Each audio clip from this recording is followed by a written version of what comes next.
যাকেই ক্ষমতা দিয়েছিল, ক্ষমতা পাওয়ার পরে ক্ষমতার যে অপব্যবহার করেছিল, আল্লাহ তার এমন অবস্থা করেছে, বর্তমান সময়ে মিশরের পিরামিডের মধ্যে দেখতে পাবেন ফিরাউনের লাশটা এখনো পড়ে রয়েছে, তার মধ্যে কোনো পোকা মাছি এখন পর্যন্ত তার গায়ে মুখ লাগায় না। কথা বলেন ঠিক কিনা?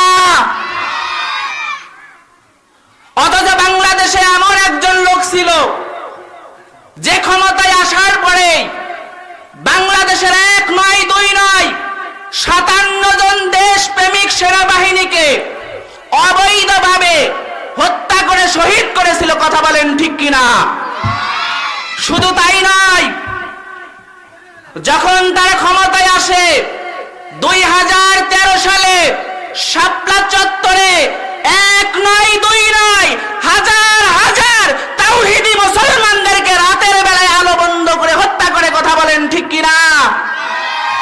তারা বলে আমাদের অপরাধ কি?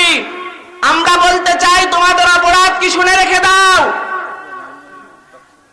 তোমরা যখন ক্ষমতায় আসো, আসার পরে তোমরা আমাদের যত রকম আলেম ছিল তাদেরকে তোমরা বিভিন্নভাবে টর্চার করেছো।